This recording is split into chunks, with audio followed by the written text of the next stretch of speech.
이번 시간에 우리 기본 모의고사 1회 문제를 같이 한번 풀어보도록 하겠습니다.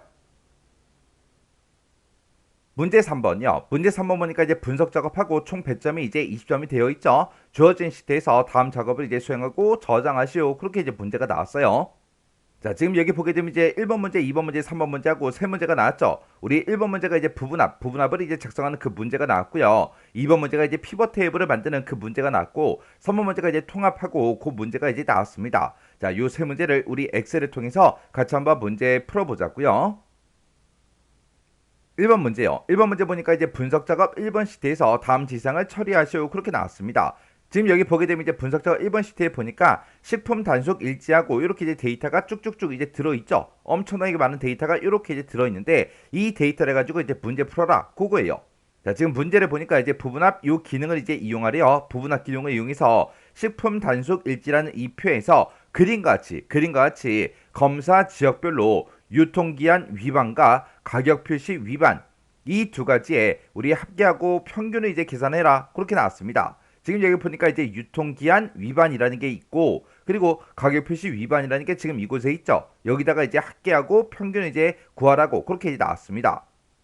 우리가 이제 부분합이라는 요 기능을 이제 할 때는 우리가 이제 부분합을 하기 전에 부분합이라는 그 기능에 들어가기 전에 일단은 우리가 정렬을 먼저 해야 되겠죠. 우리는 지금 여기 문제에서 검사 지역별로 그렇게 이제 데이터가 나타나게 합계하고 평균을 이제 계산하라고 나왔습니다. 그러면 우리가 이제 검사 지역이라는 걸 가지고 우리가 이제 정렬을 해주면 되겠죠. 여기 첫 번째 지상 보니까 정렬은 검사 지역을 기준으로 해서 오름차 순으로 처리해라 그렇게 나왔고요. 그리고 우리가 이제 합계하고 이제 평균 값을 이제 구하는데 그때 이제 평균은 소수점 첫 번째 자리 소수점 자릿수를 이제 1로 그렇게 이제 지정하라고 그렇게 나왔어요. 그리고 합계하고 평균은 이제 위에서 명시된 그 순서대로 처리해라 그렇게 나왔죠. 그러면 문제에서 합계가 먼저 제시가 되고 그 다음에 이제 평균을 계산하라고 그렇게 이제 나왔으니까 우리가 부분합이라는 거 요거 이제 만들 때도 합계를 먼저 만들고 그 다음에 우리가 이제 평균을 이제 만들어주면 돼요. 자, 그럼 이제 한번 문제 풀어보자고요. 자, 일단은 우리가 이 데이터 A의 3번 셀부터 시작해서 G의 20번까지 싹 다 범위를 지정을 해요. 지금처럼 이렇게 이제 범위를 지정하고 우리가 이제 작업을 해도 되는 거고 아니면 이렇게 이제 데이터가 들어있는 곳 중에서 아무 셀이나 이제 한 칸을 선택하고 우리가 이제 문제를 풀어도 됩니다. 자, 그건 이제 편한 대로 하면 돼요. 그래서 저는 이제 이렇게 이제 범위를 지정하고 그리고 이제 시작을 하도록 하겠습니다. 이렇게 이제 이 영역을 가지고 일단은 우리가 부분합을 하기 전에 정렬을 먼저 해야 되겠죠. 그래서 데이터라는 메뉴 찾아가고요. 그 다음에 정렬이요. 데이터에 이제 정렬이요. 정렬 요거 이제 땅 하고 이제 클릭하게 되면 지금처럼 이렇게 이제 정렬 대화 상자가 짜잔하고 뜹니다. 여기서 우리 정렬은 검사 지역을 기준으로 오름차 순으로 처리해라 그렇게 나왔으니까 여기 정렬 기준 여기서 이제 우리가 검사 지역이라는 거 요거 이제 선택해 주면 되겠죠. 이렇게 이제 선택을 해서 검사 지역에 대해서 오름차 순으로 정렬을 해달라 그렇게 이제 설정을 해주고 여기서 이제 확인 버튼만 땅 하고 이제 클릭해 주면 되겠죠. 그랬더니 지금처럼 검사 지역별로 그렇게 이제 정렬이 전부 다 이제 쭉쭉쭉 전부 다 됐습니다. 그러면 이제 정렬할 거 했으니까 우리가 이제 부분합에 이제 들어가 주면 돼요. 그래서 데이터는 이 메뉴에 찾아가게 되면 맨 오른쪽 끝에 윤곽선이라고 있고요. 거기서 이제 우리가 부분합이라는 거 요거 이제 찍어주면 됩니다. 부분합을 땅 하고 이제 찍게 되면 지금처럼 이렇게 이제 부분합 대화 상자가 짜잔하고 뜨죠. 뜨면 우리는 그룹할 항목이 뭐야? 그렇게 이제 물어봐요. 그때 우리는 이제 검사 지역별로 이제 데이터를 볼 거니까 검사 지역으로 우리가 그룹화를 시켜달라. 그렇게 이제 찍어주면 되겠죠. 그리고 유통기한 위반이랑 가격 표시 위반 이 두 가지의 합계를 일단 우리가 먼저 구해야 되겠죠. 그때 이제 사용할 함수는 합계다. 그렇게 이제 되어 있고요. 그리고 나서 우리가 이제 부분합 계산 항목을 이제 찍어주면 됩니다. 그때 이제 유통기한 위반하고 가격 표시 위반 이 두 가지에 대해서 이제 합계를 구할 거니까 우리가 유통기한 위반이라는 거 요거 이제 체크 표시해 주고요. 그 다음에 이제 가격 표시 위반도 우리가 이제 체크 표시해 주면 됩니다. 그 아래쪽에 보게 되면 이제 기타의 체크 표시가 돼 있죠. 요거는 이제 체크 해제해 줘야 돼요. 해서 문제 시킨 것처럼 요 딱 두 가지만 이렇게 이제 체크 표시가 돼 있게 그렇게 이제 만들어 주면 돼요. 그래서 혹시나 그 위에도 혹시나 이제 체크 표시가 되어 있을 수도 있으니까 우리가 한 번은 이제 확인은 해 줘야죠. 이렇게 해놓고 이제 다 했으면 이제 여기서 확인 버튼만 눌러주면 돼요. 지금 이곳에 들어와서 그룹할 항목을 검사 지역으로 선택을 해줬고요. 사용할 함수는 이제 합계다. 그리고 그때 이제 계산 항목은 유통기한 위반이랑 우리 가격 표시 위반이다 해서 이렇게만 이제 체크 표시 해준 거요. 이렇게 해놓고 이제 확인이요. 확인 버튼을 이제 땅 하고 이제 누르게 되면 지금처럼 이렇게 각각 검사 지역별로 지금처럼 유통기한 위반과 가격 표시 위반의 합계가 이렇게 이제 전부 다 이제 계산이 쭉쭉쭉 됩니다. 그럼 이제 첫 번째 우리 부분합 다 만들었죠. 다 만들었으면 이제 두 번째 부분합 만들러 들어가야 되니까 또다시 이제 부분합이라는 거 요거 이제 한 번 더 클릭해 주면 되겠죠. 클릭해 놓고 아까 이제 우리가 합계를 구했으니까 이번에는 이제 평균을 이제 계산해 주면 되겠죠. 해서 그때 이제 그룹별 항목은 똑같고요. 그리고 사용할 함수는 이제 평균이다. 요거 이제 변경시켜 주고 그리고 계산 항목도 똑같죠. 이 두 가지 데이터에 대해서 합계와 평균을 계산하라 그랬어요. 그러면 이 두 가지는 아까 우리가 체크 표시했으니까 그 두 가지가 이렇게 이제 체크 표시되어 있을 거예요. 그러면 두 번째 부분합을 만들 때는 우리가 이제 사용할 함수만 이렇게 이제 변경시켜주고 그때 요 아래쪽에 보게 되면 이제 새로운 값으로 대치라는 게 있습니다. 요거는 이제 체크 표시를 우리가 해제를 해줘야 되겠죠. 만약에 이곳에서 이 새로운 값으로 대치라는 거를 해제하지 않으면 우리가 아까 합계 구했던 그 자리에 지금 내가 구하고자 하는 요 평균 값으로 이 해당 값을 이제 대치해 준다고요. 그럼 이제 해당 합계가 없어지고 그 위치에 이제 평균이 들어간다. 그 얘기예요. 우리는 합계하고 평균 그 두 가지를 모두 다 나타내야 됩니다. 해서 우리가 이제 두 번째 부분합을 만들 때는 새로운 값으로 대치라는 거 요거 이제 체크 해제해야 된다. 요거 이제 잊어버리면 안 돼요. 그리고 나서 이제 우리가 여기서 이제 확인 버튼만 땅 하고 이제 눌러주면 되겠죠. 그랬더니 지금처럼 이렇게 이제 평균이 이렇게 이제 계산이 돼서 전부 다 이제 표시가 됐습니다. 그럼 이제 여기 첫 번째 지상까지 다 끝난 거고요. 그 다음에 이제 두 번째 지상 보면은 평균 값은 소수 자릿수를 1로 지정해라. 그렇게 이제 문제가 나왔죠.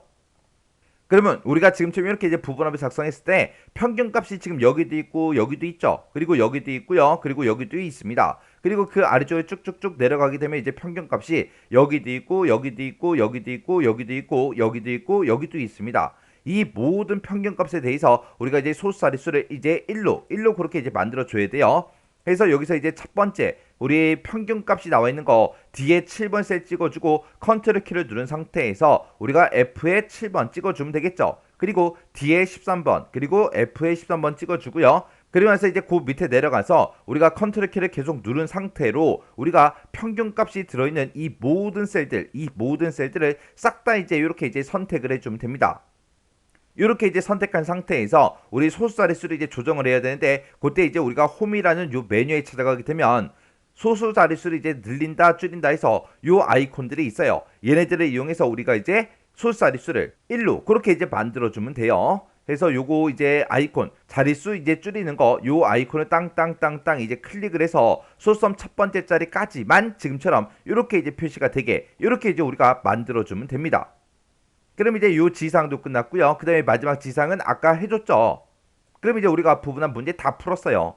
그러면 지금처럼 이렇게 이제 부분합을 작성했을 때 지금처럼 이렇게 이제 글씨가 잘려서 보이죠. 평균이다 요약이다 해서 글씨가 잘려서 보입니다. 요런 거는 그냥 놔두셔도 상관없어요. 이렇게 이제 글씨가 잘리는 거는 이 C열의 열 너비가 좁아서 이제 그런 거거든요. 그냥 놔둬도 상관없고 이거를 난 다 보겠다 그러면 요 C열하고 D열 요 사이에 경계선 있죠. 이 경계선에다가 마우스를 갖다 대고 우리가 이제 더블 클릭을 해서 이렇게 이제 크기 조정을 해서 우리가 글씨가 안 잘리게 이렇게 이제 만들어도 돼요. 이렇게 이제 열 너비를 조정하는 거는 해도 되고 안 해도 되더라. 그렇게 이제 기억하시면 됩니다. 그래도 이왕이면 해주는 게 좋겠죠. 해줘야 우리가 이제 다 볼 수 있겠죠. 그러면 지금처럼 이렇게 이제 부분합을 다 작성했는데 내가 작성한 이 부분합이랑 문제상에 나와 있는 그 그림이랑 이제 똑같아야 되겠죠. 해서 우리 문제 그림 좀 보자고요. 그래서 우리 문제 그림 봤을 때 지금처럼 이렇게 이제 짜잔하고 나타났습니다. 지금 이곳에는 글씨가 안 잘려서 보여요. 그러면 되도록이면 글씨가 안 잘리게 그렇게 이제 만들어주는 게 좋겠죠. 그리고 이곳에 보게 되면 이제 수치 데이터가 들어있는데 지금 여기에는 그런 데이터가 없지만 열 너비가 너무 좁아서 수치 데이터가 샵으로 표시될 때가 있습니다. 그런 것도 샵으로 표시되어 있으면 우리가 값을 이제 확인할 수가 없으니까 되도록이면 우리가 샵으로 표시되지 않게 열 너비를 이제 조정해 주는 게 좋겠죠. 그렇게 해서 이제 내가 작성한 거랑 지금 이 문제 그림이랑 똑같은지 다른지 이제 한 번만 여러분들이 이제 확인해 주시면 돼요. 확인할 때는 이런 데이터도 물론 확인을 해야 되지만 이 앞쪽에 보게 되면 윤곽 기호가 있습니다. 이런 것도 여러분들이 전부 다 이제 확인을 해 주셔야 돼요. 그래서 우리가 부분합을 작성할 때 제일 처음에 뭘 먼저 한다? 우리가 정렬을 먼저 꼭 해줘야 되더라. 그다음에 이제 두 번째로 이제 해야 되는 게 우리가 이제 부분합을 이제 작성을 하면 되는데 그때 이제 첫 번째 부분합을 작성하고 그다음에 이제 두 번째 부분합을 작성을 하죠. 그때 여기서 이제 까먹으면 안 되는 게 우리 두 번째 부분합을 작성할 때는 뭐를 해준다? 우리 새로운 값으로 대치라는 거, 그거 이제 체크 해제하는 거, 그거 이제 잊어버리면 안 되죠. 첫 번째 부분합을 만들 때는 새로운 값으로 대치, 요거를 이제 체크 해제할 필요가 없지만 우리가 두 번째 부분합을 만들 때는 꼭 반드시 새로운 값으로 대치라는 거, 요거 이제 꼭 해제를 해줘야 됩니다. 그래서 우리가 부분합 문제가 나왔을 때는 요것만 여러분들이 이제 조심해 주시면 돼요. 이렇게 하면 이제 우리 부분합 끝이요. 2번 문제요. 2번 문제 보니까 이제 분석 작업 2번 시트에서 다음 지상을 처리하시오. 그렇게 이제 나왔습니다. 자, 지금 여기 보게 되면 이제 분석 작업 2번 시트에 왔더니 지금처럼 상공 콘도 이용 현황하고 이렇게 이제 데이터가 쭉쭉쭉 들어 있습니다. 이 데이터를 가지고 이제 문제 풀어라 그거죠. 자, 우리 문제를 보니까 피벗 테이블 그 기능을 이용하래요. 피벗 테이블 기능을 이용해서 상공 콘도 이용 현황이라는 이 표에 고객명이 있는데 이 고객명은 이제 행에다 갖다 놓고요. 그다음에 이제 이용 일수는 열로 이제 처리를 하래요. 그리고 이제 값에다가는 결제 금액의 이제 평균 값이 이제 계산이 되게 그렇게 이제 만들라고 그렇게 이제 나왔습니다. 그때 이제 지상이 이렇게 이제 두 가지가 나왔죠. 여기 첫 번째 지상 보니까 피벗 테이블 보고서는 동일한 시트 A의 18번 셀에서 시작하시오. 그렇게 나왔고요. 그리고 이제 이용 일수에 대해서 이제 그룹으로 지정해라. 그렇게 이제 나왔습니다. 자, 그럼 이제 한번 해보자고요. 우리가 이제 피벗 테이블을 만들 때는 내가 지금 요만큼의 데이터를 가지고 이제 피벗 테이블을 만들 거죠. 해서 해당 데이터를 먼저 싹 다 이제 범위를 지정해요. 범위 지정한 상태에서 우리가 피벗 테이블이라는 거를 이 엑셀에다가 이제 집어넣을 거예요. 집어넣을 거라 우리가 이제 삽입이라는 요 메뉴를 찾아가면 됩니다. 해서 우리 삽입에 들어가게 되면 지금처럼 표하고 이렇게 이제 써져 있고요. 그 맨 앞에 보게 되면 이제 피벗 테이블이라고 있죠. 요 피벗 테이블을 이제 우리가 선택을 해주면 됩니다. 선택을 하게 되면 지금쯤 이렇게 이제 피벗 테이블 만들게 하고 대화 상자가 짜잔하고 떠요. 뜨면 이 맨 위에 보게 되면 분석할 데이터를 선택해라. 그렇게 이제 나왔죠. 우리가 지금 분석할 그 데이터는 내가 범위를 지정하고 들어왔기 때문에 자동으로 이렇게 이제 표의 범위가 이렇게 이제 설정이 돼서 나타납니다. 그러면 이 범위가 맞나 안 맞나 요거 이제 한 번만 확인해 주면 되겠죠. 그리고 그 아래쪽에 보니까 피벗 테이블 보고서를 너 위치를 선택해라. 그렇게 이제 써 있어요. 그러면 우리는 이 피벗 테이블 보고서를 새로운 워크시트에 집어넣을 게 아니라 우리가 지금 작업하고 있는 이 동일한 시트에 A의 18번 셀에서 시작을 하게 그렇게 이제 만들 겁니다. 그러면 우리가 이제 기존 워크시트라는 거 찍어주고요. 그리고 위치라는 거 요거 이제 한번 클릭해주고 우리가 이제 A의 18번 셀 요거 이제 클릭해주면 되겠죠. 그리고 나서 이제 우리가 여기서 이제 확인 버튼 누르게 되면 지금처럼 이렇게 A의 18번 셀부터 시작해서 우리 피벗 테이블이 만들어진다. 이렇게 이제 생성이 됐죠. 그리고 오른쪽에 보게 되면 피벗 테이블 필드 창이 이렇게 이제 짜잔하고 떴습니다. 그러면 우리가 가지고 있던 그 데이터들의 각각의 이제 필드명, 제목이 이렇게 이제 써져 있죠. 그리고 필터다, 열이다, 행이다, 값이다 해서 이렇게 이제 되어 있습니다. 그러면 문제 시킨 대로 각각 이제 행이다, 열이다, 이제 값이다 해서 우리가 이제 데이터를 갖다 놔주면 되겠죠. 문제를 보니까 이제 고객명이라는 거는 요거는 이제 행에다 갖다 놓으라고 했으니까 행으로 이제 쭉 드래그해서 갖다 놔주고요. 그 다음에 이제 이용 일수라는 거는 열로 처리하래요. 해서 열에다가 쭉 드래그해서 우리가 갖다 놔주면 되겠죠. 그리고 이제 값에다가는 결제금액을 이제 갖다 놓으래요. 해서 우리가 결제금액이라는 거 요거 쭉 드래그해서 시그마 값에다가 갖다 놔주면 되겠죠. 이렇게 했더니 지금처럼 이렇게 이제 우리 피벗 테이블이 작성이 된다. 이렇게 이제 짜잔하고 나타났습니다. 그때 이제 우리 결제 금액은 평균을 이제 계산할 건데 지금 우리 거는 결제 금액의 이제 합계다. 그렇게 나왔죠. 지금 이곳에 써져 있는 것들이 싹 다 이제 우리 결제 금액의 합계라는 그 얘기요. 그러면 요거를 이제 평균 값으로 고쳐야 되는데 이거는 이제 어떻게 고치냐? 우리가 지금 이 결제 금액이 들어있는 셀 있죠? 아무 셀이나 이제 한 칸 선택을 해주고 마우스 오른쪽 버튼 누른 상태에서 우리가 값 요약 기준이라고 있습니다. 이곳에 들어가게 되면 합계다, 개수다, 평균이다 하고 여러 가지를 이제 선택할 수 있게 되어 있죠. 이 중에서 나는 이제 평균 값을 계산해달라. 이 평균만 이제 한번 클릭해 주면 됩니다. 그랬더니 지금처럼 결제 금액이 이제 평균이다 하고 그렇게 이제 수정이 됐죠. 그러면 우리가 이 문제 이제 다 풀어준 거고 그 밑에 거 이제 A의 18번 셀에서 시작하시오. 요것도 이제 다 해줬습니다. 그러면 이용 일수에 대해서 우리가 이제 그룹만 지정해 주면 되겠죠. 그러면 이용 일수가 지금 요거 얘기하는 거죠. 왜? 이용 일수를 우리가 열로 처리했잖아요. 그죠? 해서 이용 일수 중에서 아무 데이터나 이제 하나 선택을 해주고요. 마우스 오른쪽 버튼 눌러주고 여기서 이제 그룹이라는 거 요거 이제 찍어주면 됩니다. 그룹을 찍게 되면 그룹화하고 이렇게 이제 대화 상자가 짜잔하고 뜨죠. 그때 지금 문제를 봤을 때 1부터 시작해서 35까지 5단위로 이제 그룹 지정해라. 그렇게 나왔습니다. 그러면 시작하는 값은 1이다. 끝나는 값은 이제 35다. 그리고 단위는 이제 5단위다 해서 이렇게만 이제 우리가 설정을 변경해 주면 되는 거죠. 그리고 나서 이제 여기서 확인 버튼만 땅 하고 이제 눌러주면 됩니다. 그랬더니 이제 1부터 5, 그리고 11부터 15, 그리고 31부터 35 하고 이렇게 이제 5단위로 이렇게 이제 그룹 설정이 돼서 지금쯤 이렇게 이제 피벗 테이블이 변경이 됐습니다. 그러면 이제 문제 시키는 거 다 했죠? 이렇게 이제 우리 피벗 테이블 끝이요. 3번 문제요. 3번 문제 보니까 이제 분석 작업 3번 시트에서 다음 지시사항을 처리하시오. 그렇게 이제 문제가 나왔습니다. 분석 작업 3번 시트였더니 지금처럼 이런 이제 데이터가 들어있어요. 표 1번이 있고요. 그 밑에 보니까 이제 표 2번이 있고 그리고 그 아래쪽에 내려가니까 이제 표 3번이 있죠. 자, 여기서 이제 문제를 읽어보면 데이터 도구에 이제 통합이라는 그 기능이 있대요. 이 통합 기능을 이제 이용해서 표 1번과 2번에 대한 그 제품별 최대 생산량과 불량품수 그리고 재고량, 총 보유량 이런 것들의 합계를 우리 B의 27번부터 시작해서 E의 30번 그 영역에 계산해라. 그렇게 이제 나왔습니다. 지금 이곳에다가 표 1번하고 2번에 들어있는 그 데이터를 우리 합계로 이제 그렇게 이제 통합을 시키라는 그 얘기요. 그러면 일단은 우리가 해당 범위를 먼저 지정하고 이제 들어가야 되겠죠. 그러면 우리가 데이터를 지금 이곳으로 이제 통합해서 갖다 놓을 거니까 우리가 이제 A의 26번부터 시작해서 E의 30번 요만큼 이제 범위를 먼저 지정해 주고요. 우리가 이제 데이터라는 요 메뉴에 찾아가게 되면 우리 통합 데이터 도구에 이제 통합이라고 있습니다. 요 통합만 이제 한번 클릭해 주면 되겠죠. 클릭했더니 지금쯤 이렇게 이제 통합 대화 상자가 짜잔하고 떴습니다. 그때 우리는 최대 생산량 그리고 불량품수 그리고 재고량 그리고 총 보유량 이 네 가지에 뭐를 구할 거다? 합계를 구할 거다 해서 우리가 사용할 함수는 이제 합계고요. 그리고 이제 참조 범위만 우리가 잡아주면 되겠죠. 해서 참조 요거 이제 클릭해 주고요. 위쪽에 올라가서 우리 표 1번 영역 싹 다 이제 범위 지정해 주고 우리가 여기서 이제 추가 버튼을 땅 하고 이제 눌러주면 되죠.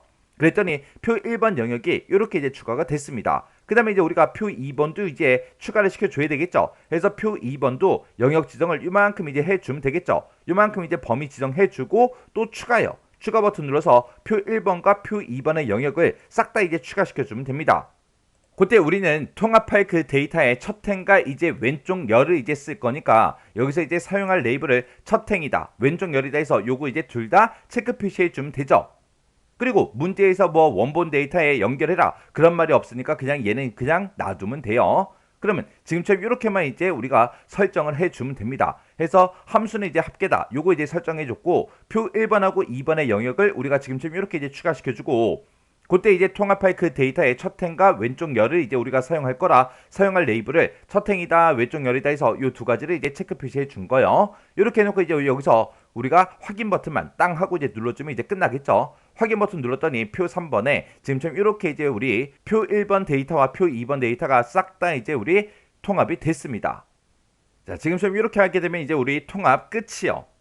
우리 방금 이제 통합 문제 풀었는데 통합도 크게 어려운 거 없죠. 우리 피벗 테이블 문제도 풀어봤는데 피벗 테이블도 크게 어려운 거 없었고요. 부분합도 크게 어려운 거 없었습니다. 이렇게 이제 분석 작업에서는 지금처럼 이렇게 엑셀에 들어있는 특정 기능을 이제 이용하는 그런 문제가 나오죠. 이런 문제가 나왔을 때는 절대로 틀리시면 안 돼요. 해서 우리가 앞에서 이제 2번 작업에서 우리 계산 작업 문제 풀었죠. 거기서 이제 함수 같은 거는 시험장에 갔을 때 이제 운이 나쁘면 어려운 문제가 나와서 이제 틀릴 수도 있어요. 근데 이런 우리 엑셀에 들어있는 이런 기능을 이용하는 이런 문제는 어떤 메뉴에서 뭐 누른다 어떤 지상이 났을 때 어떤 옵션을 이제 선택해준다 그 정도만 알고 있으면 충분히 맞출 수 있는 그런 문제라고요. 그래서 이 분석 작업 문제는 절대로 틀리시면 안 돼요. 그럼 이제 안 틀릴 수 있는 방법은 딱 하나밖에 없어요. 반복적으로 연습하는 그 방법밖에 없습니다. 그래서 꼭 반복적으로 연습을 하셔야 돼요. 그리고 이제 우리가 컴활 공부를 할 때 제일 효율적으로 이제 공부할 수 있는 방법이 우리 지금 모의고사 1의 문제 풀고 있죠. 우리 모의고사 1번 문제 보게 되면 기본 작업도 있고요. 계산 작업도 있고 분석 작업도 있고 기타 작업도 있고 이렇게 이제 크게 네 가지 작업으로 우리가 구분해서 볼 수 있겠죠. 그때 지금 만약에 내가 이제 분석 작업 공부해야지 그러면 일단은 이제 모의고사 1의 파일을 열어서 분석 작업 문제만 푸세요. 풀고 나서 바로 이제 모의고사 2의 파일을 열어서 분석 작업 문제만 또 푸세요. 그리고 또 3의 파일을 열어서 분석 작업 문제만 푸세요. 그리고 4의 파일을 열어서 분석 작업 문제만 푸세요. 그리고 이제 5의 파일도 열어서 분석 작업 문제만 딱 푸세요. 그렇게 해서 분석 작업 문제를 한 모의고사 5회 정도로 해서 1회, 2회, 3회, 4회, 5회 있는 그 5문제를 다 한꺼번에 분석 작업 문제만 싹 이제 풀어보세요. 그럼 이제 우리 모의고사 1회에서 이제 부분합했죠. 피벗 테이블 했죠. 통합했죠. 그 세 개의 문제, 그 세 개 기능에 대해서 모의고사 2회다, 3회다, 4회다, 5회다 해서 나온다고요. 나오면 우리가 이제 한번 풀었던 그런 유형이기 때문에 우리가 2회, 3회, 4회, 5회에서 똑같은 기능이 나왔을 때 그 문제를 좀 더 수월하게, 좀 더 쉽게 이제 문제를 풀 수 있다고요. 그렇게 공부해야 좀 더 이제 효율적으로 공부할 수 있어요. 예를 들어서 이제 모의고사 1회 딱 펴놓고 우리가 기본 작업 문제 다 풀었어요. 그리고 계산 작업도 풀고 분석 작업 풀고 기타 작업까지 다 풀었습니다. 그리고 이제 모의고사 2회로 넘어가게 되면 이제 모의고사 1회에서 하도 이제 많이 문제를 풀고 공부를 했기 때문에 2회에 넘어가게 되면 그 공부한 내용이 많다 보니까 헷갈리기 시작한다고요. 아, 이거 분명히 모의고사 1회에 있던 거랑 비슷한 건데 이거 어떻게 했었지? 기억이 안 나요. 해서 각각 이제 작업별로 그렇게 이제 4개 작업으로 구분해서 각각 이제 작업 단위별로 그렇게 이제 문제 푸는 게 처음에는 좀 더 효율적이에요. 그래서 이제 모의고사 1회부터 시작해서 5회까지 우리 분석 작업 문제만 쭉쭉쭉 풀고 지나가세요. 자, 그럼 요 해당 문제도 강의가 끝나자마자 직접 엑셀 파일을 열어서 직접 문제 풀어보시고요. 헷갈리거나 잘안되면 꼭 반복적으로 연습하고 지나가시기 바랍니다.